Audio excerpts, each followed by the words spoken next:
making the effort to come a little early. This is a great opportunity to hear something from each of the choreographers that have created this one-of-a-kind event this evening of performances of new works.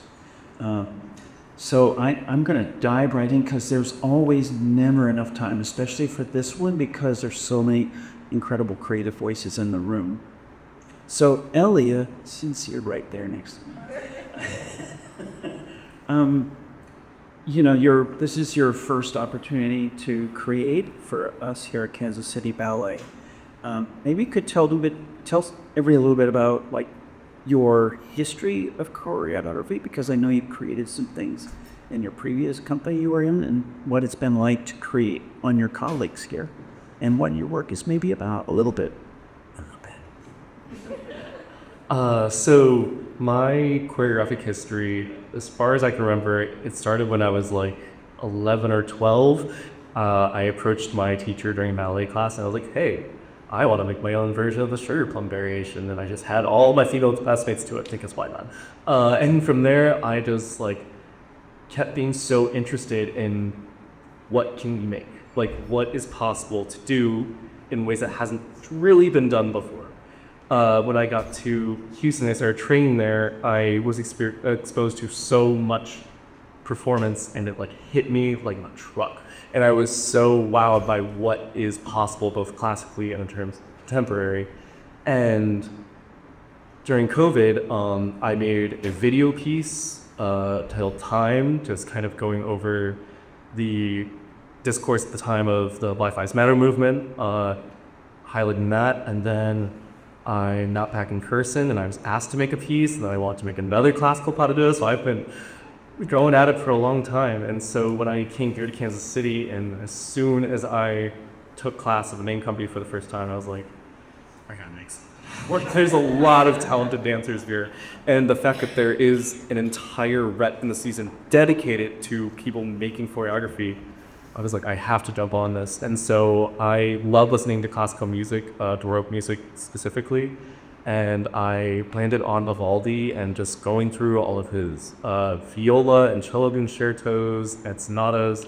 And I decided on 5 movements that kind of, it's not really about anything. It's just highlighting what the dancers are really capable of and challenging them to move in ways that they might not typically do. I have them doing a ton of hard lifts. She does a double soda boss, which is not something girls typically do. And I was like, do it, because why not? Like, it's something that, I think challenging dancers and pushing them to their limit is one of the most beautiful things to watch.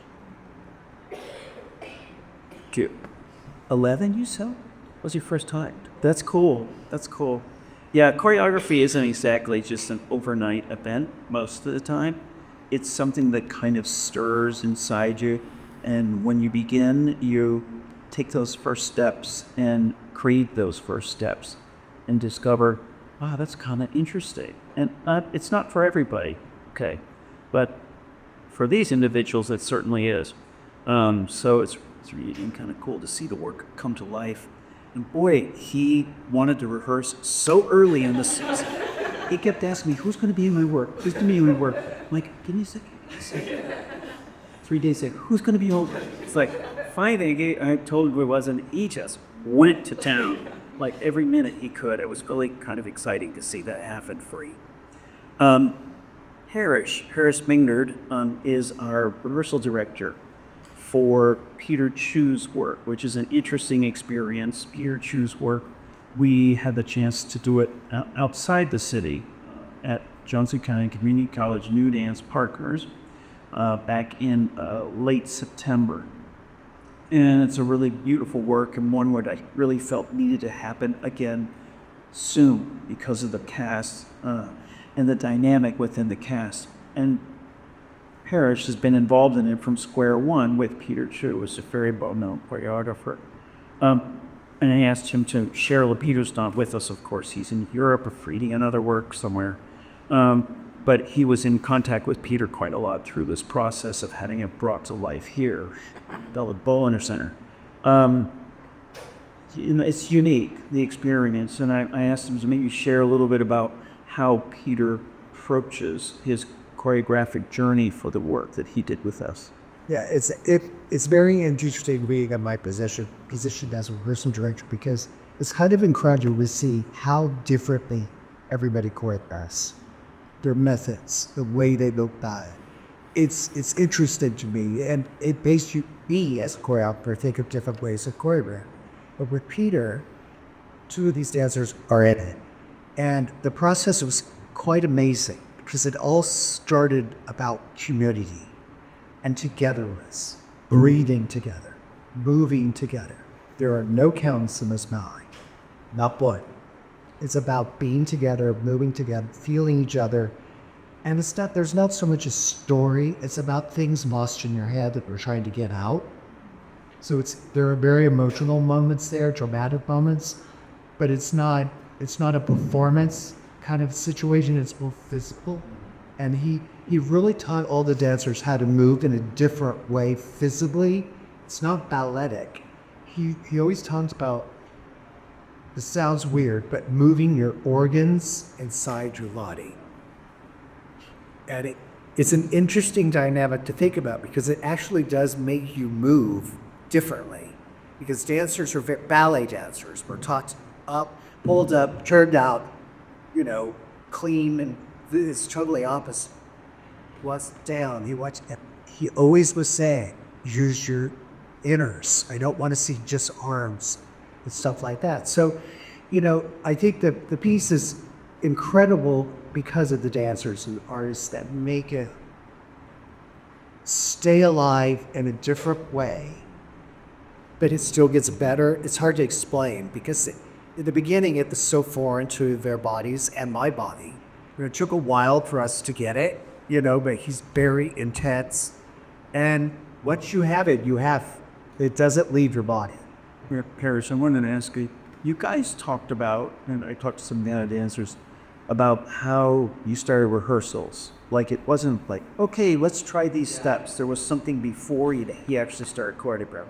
Yeah, every day before a rehearsal for 30 minutes, he would do like a meditation and an organic movement, not balletic. It was organic movement and moving together and improv, but feeling each other, like the way you're going to touch somebody. You're not just going to go, you have to physically touch them. So it was a lot of physicality of how to touch, how to lift. The women lift each other, the men lift each other.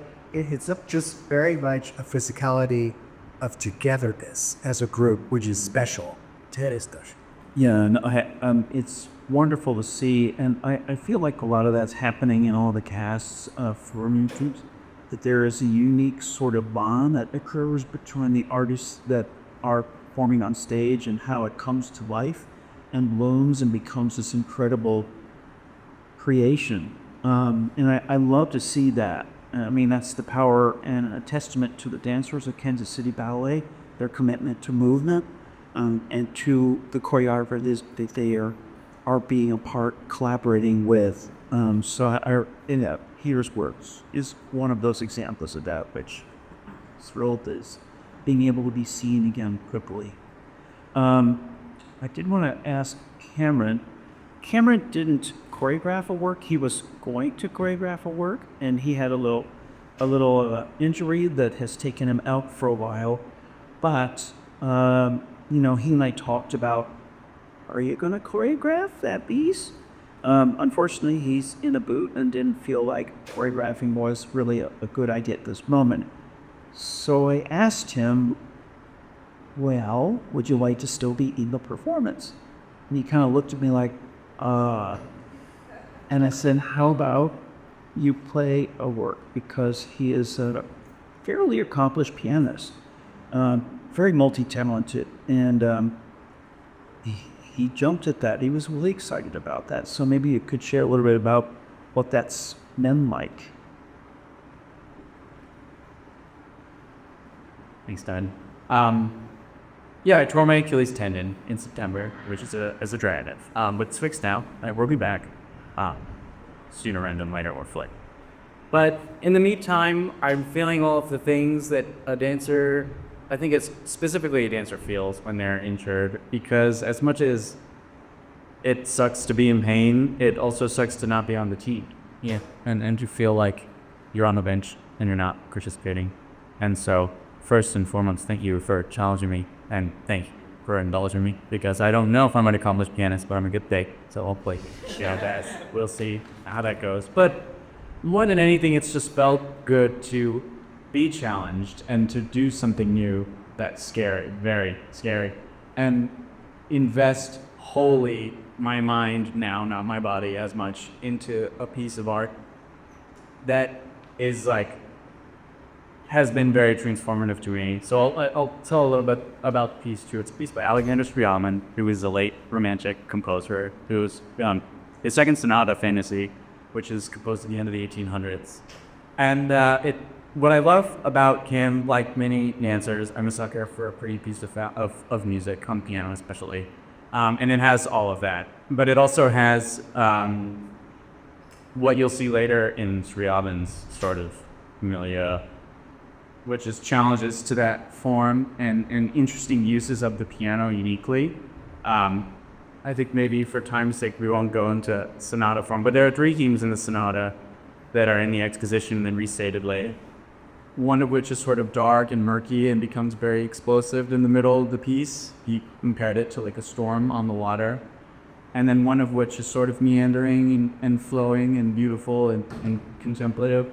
And that is the water maybe swaying, flowing around and circling in small reflections as the sun comes up.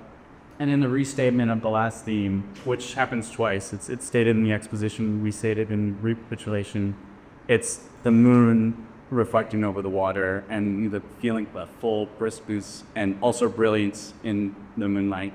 And what it does, what made me fall in love with the piece was that third theme that you'll hear twice.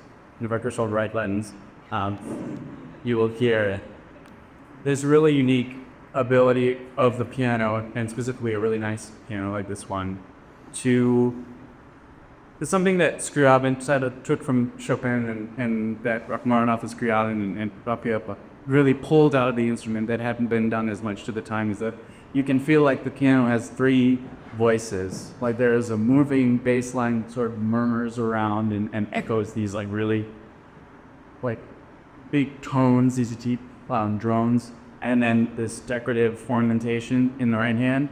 And then the voice comes out of the middle of the piano, which is played mostly by my thumbs, in between. And it sounds like there are like 3 voices singing, and hopefully, and if I get the voice in correctly, you'll hear the melody sort of soaring out of the middle, and that's like compared to the line piece. So hopefully that kicks you something to grab onto you. And more than anything, just thank you for letting me still be like an artist. I want to thank you. I did want to ask you a question about this experience. Is this your first like public concert, if you could say, where it's just you performing? I will say he's kind of humble about this. He also plays for ballet class and has for quite a while now with Kansas City Ballet. And, you know, all the teachers love his class and work to hear him. I have Cameron's class. Not that the teacher taught the class, but he was Cameron's class. As a matter of fact, apparently I have Cameron's class with me for Saturdays. Right, I know. I was told, you get Cameron's class. I'm like, no, am I not teaching? Change the reader and stretch. Right now. I don't think Scriabin would work for Juniper. No. It's actually in 3/4, which is the most unbelievable thing you'll ever hear. You'll never be able to find the downbeat because it's just impossible. There's so many quaternions in it. So my question, was that okay, when he was going to choreograph, I hope I'm not getting anything away by talking about your musical choice. Well, okay. He was going to use 4 different works by Scriabin. So, and he was toying with the idea of maybe playing one of those works. But that's not the work that you're playing, correct? Yeah, right. So why didn't you just go forward with the work that you thought you might play? What made you shift to a whole nother work beyond the one that you did want to use choreographically? Were you protecting that idea by not? Yes. All right. Yeah. And also, I think this is more pianistic and less conducive to movement. And I also happen to know it already. I've had one relationship with this piece for over 2 years. So no, I've never really performed publicly. I've kind of done little salon settings, performed for friends or one time we performed for a bunch of donors in Oklahoma City. It's crazy. I drove a stick shift truck there, and you cannot remember to drag a stick. It's a different story. But anyway, no, I've never performed, and there's definitely some unique like stressors to be to that performance. It's very different, but it's so exciting. I feel like I've taken the back door to being a musician in some ways because piano is such a lonely pursuit.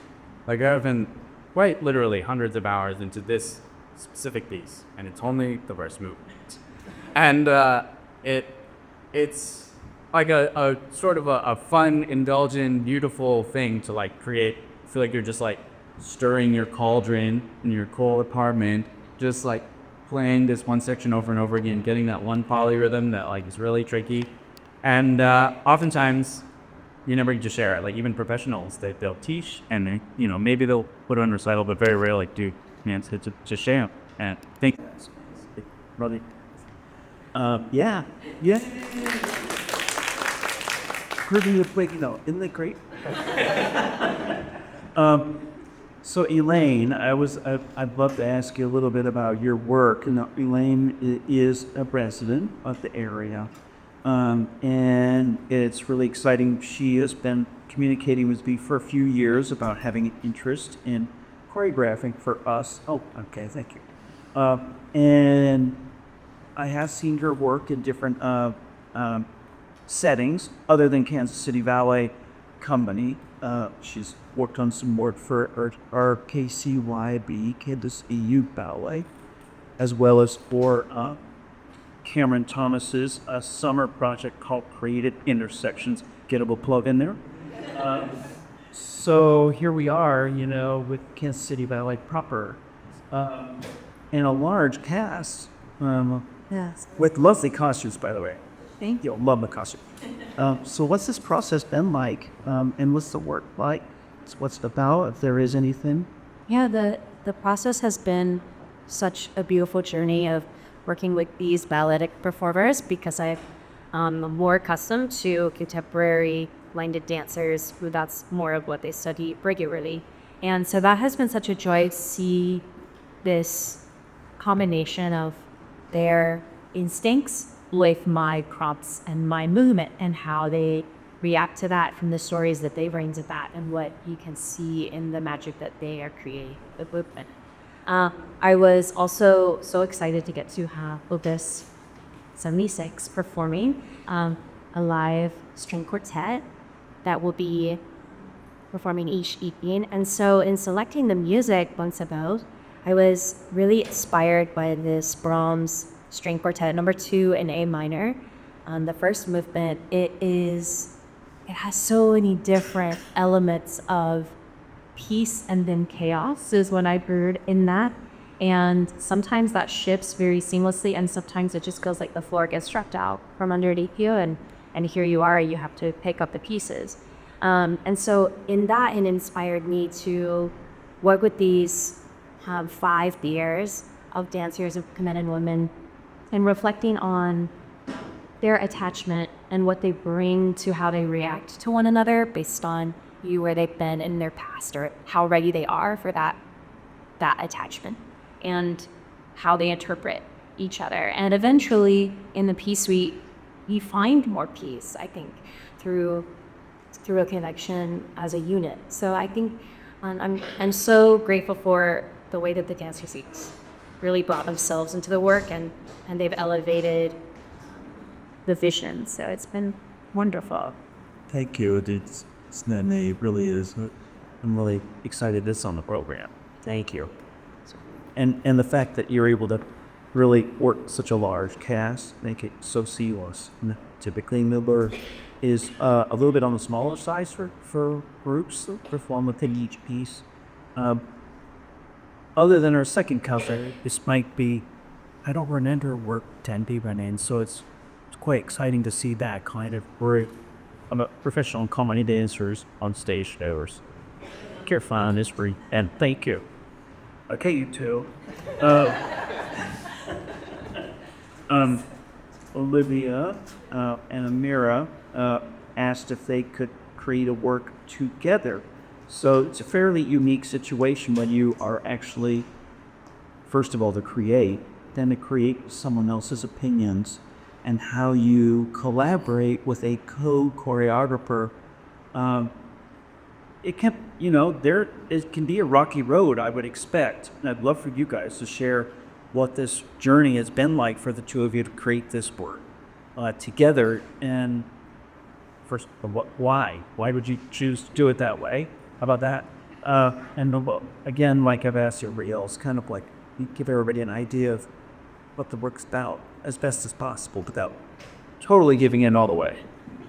I think, well, our rehearsal director, Christy Capps, she approached me in, I don't know, I want to say like early September, maybe even August. And she was like, do you know if anyone would want and company be interested in choreographing for windows? Like, would you be interested in choreographing for windows? I was very hesitant at first. I was like, I don't know if I would be comfortable by myself choreographing for new move. And I mentioned it to Amira, and I was like, I think the only way that I could choreograph something for new is if I had somebody else doing it with me, because I've choreographed a little bit in the past, but I'd always been kind of like very hesitant, kind of shy to make something that's very, very public. When you make something on dancers that's specifically for them, it feels very humble to give it to an audience. And because Amir and I were just such fast friends, when she got here last season, we're very, very alike. We're very optimistic, open-minded, happy-go-lucky people. I was like, we would make a great team, and we definitely did. She jumped at the chance. I could barely even finish my sentence, and she was like, oh, let's do it. So then I was like, I guess we're doing it now. So she found Christy, and she was like, I'm in. I was like, oh, well, I'm not nervous, but I guess I'm in too. But that's kind of how it started. I want to say about the raw sides there. No, yeah. The process was actually very smooth sailing. You're very well polite. We were very close. So our ideas, if it's like kind of up that we just spontaneity to work together with, and it just slipped perfectly. I was so excited to create worlds, like all the other basic crossers I've seen before, and just like, what does that feel like to be on the other side? If someone scarred see all this works, then was like to create that and to do your best friend it works. So it's just like everything lined up how it was. So it was very, very cool. Were you still best friends? That's good. That worked out. But to answer the question, this piece, I think we started brainstorming and we didn't really know what we wanted it to be about. And funnily enough, this is very much in our fashion. I sent her something on Instagram that was in like a wing format, and it said, you can't control the wing, but you can adjust your sails. And I sent her that, and we both were like, that was very like appropriate to how we approach our lives. Like, we very much are like, you cannot control what is going to get thrown at you, but you have been given all the tools to handle it how you need to handle it. And we're both, like I said, very optimistic people. I feel like we always choose the sunnier path.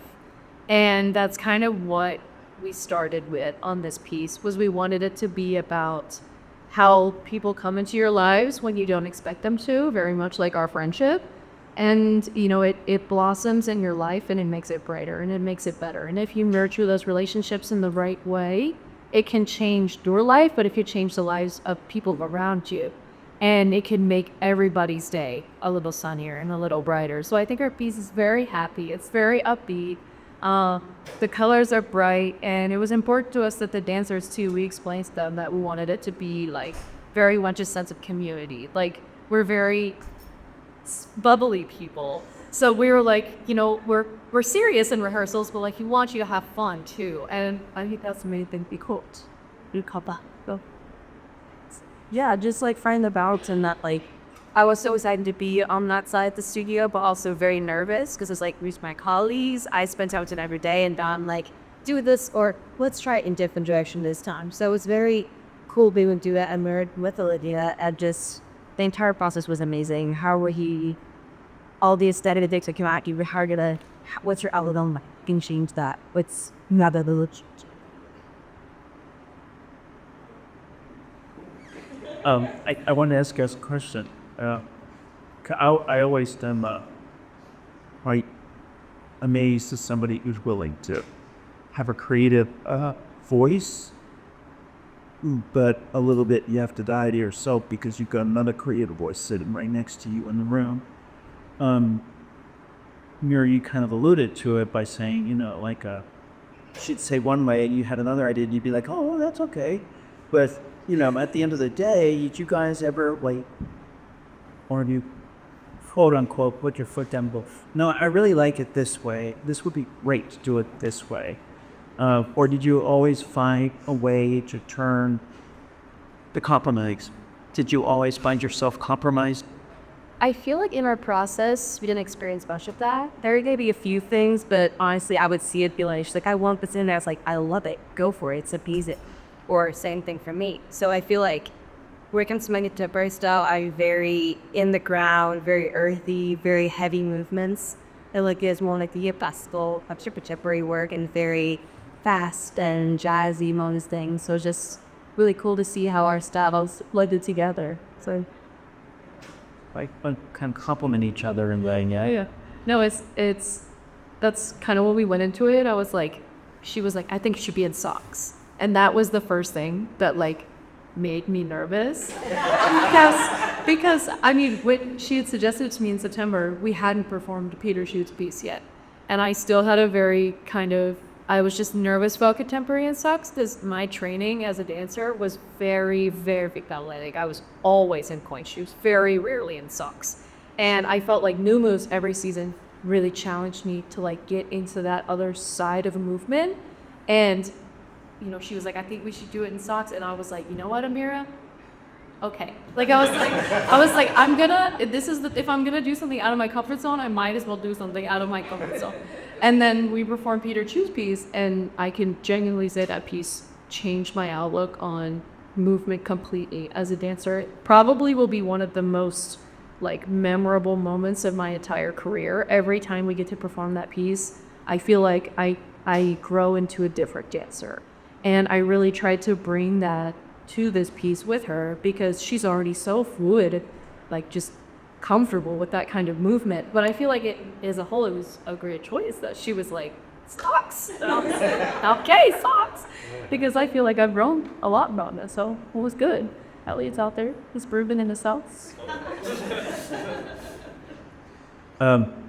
Well, I congratulate the two of you for deciding to do it, go in on it together, and I can't wait to see it performed for a full audience. It's going to be great, really. Thank you both. You have one more person left, Natasha.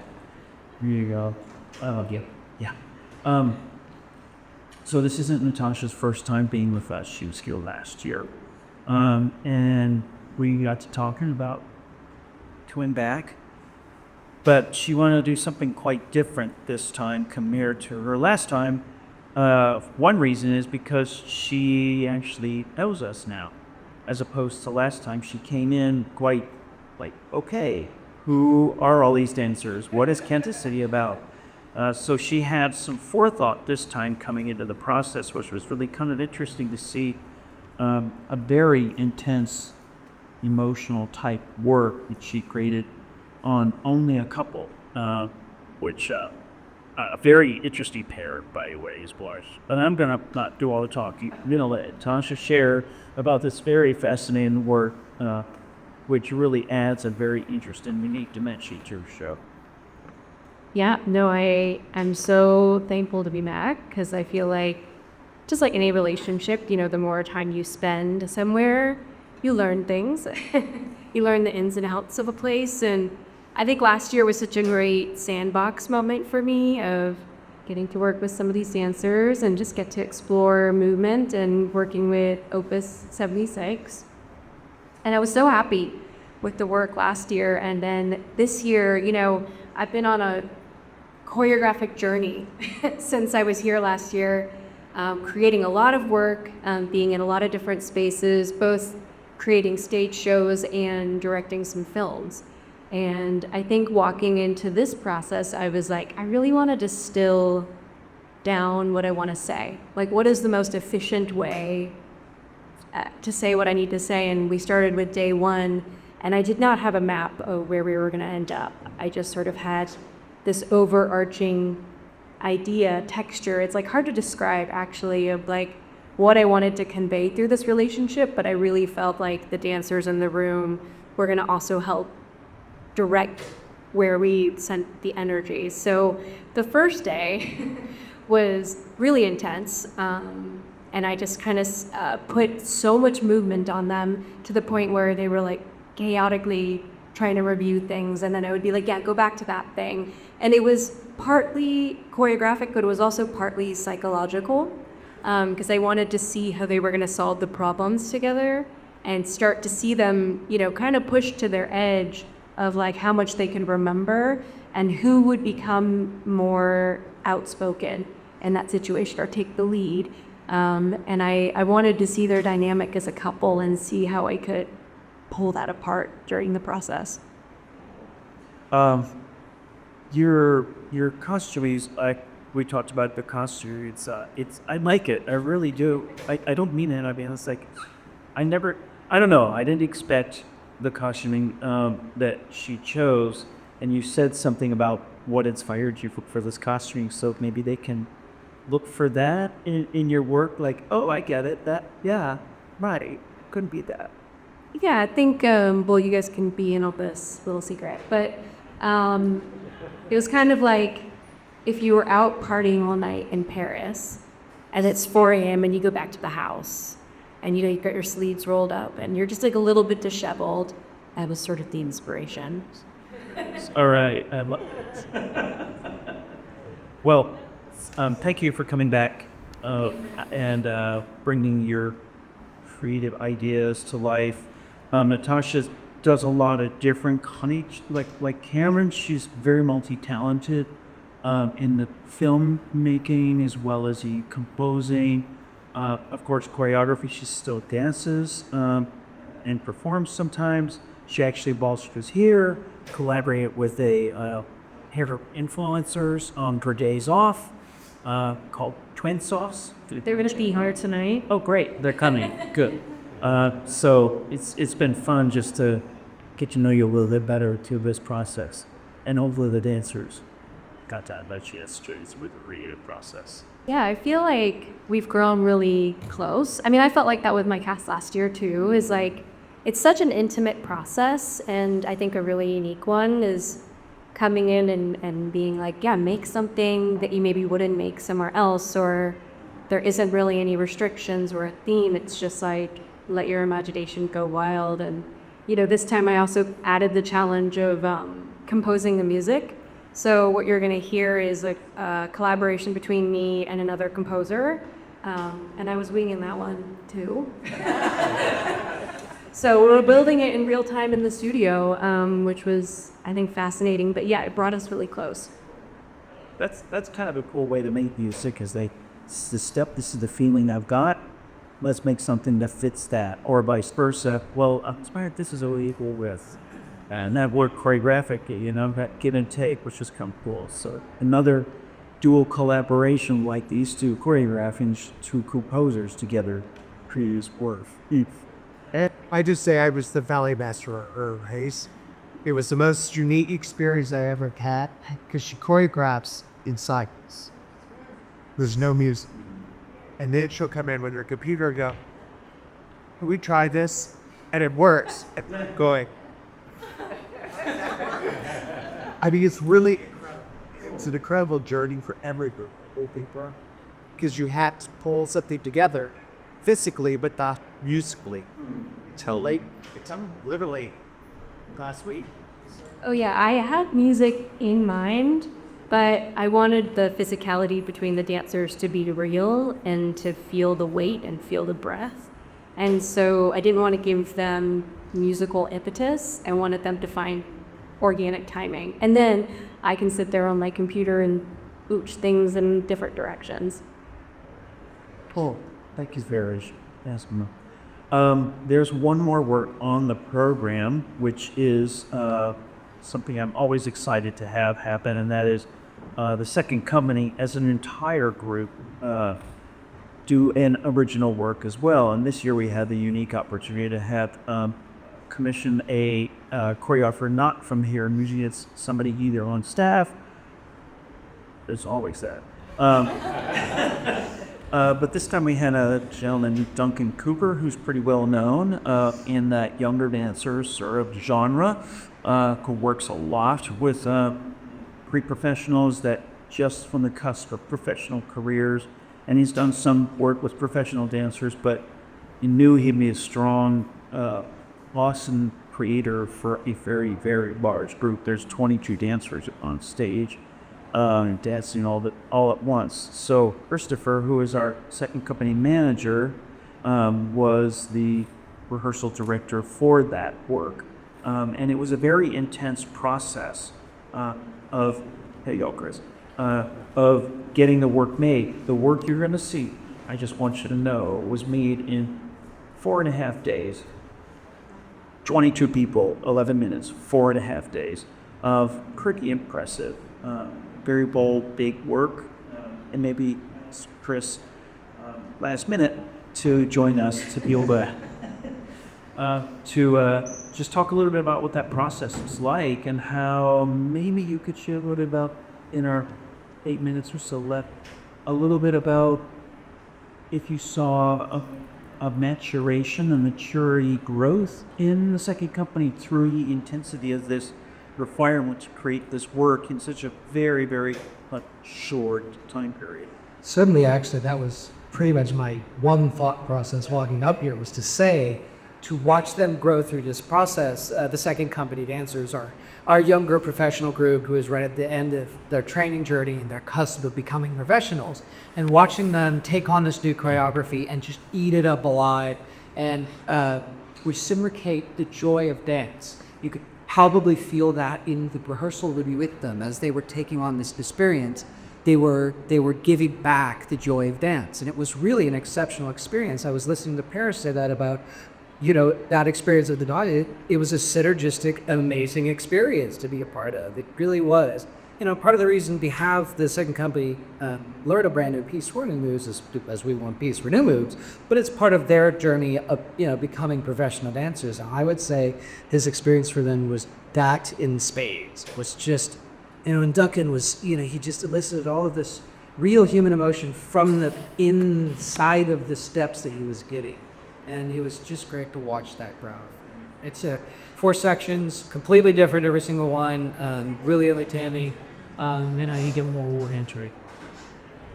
Thank you, Bruce. Well, we have a couple minutes before we have to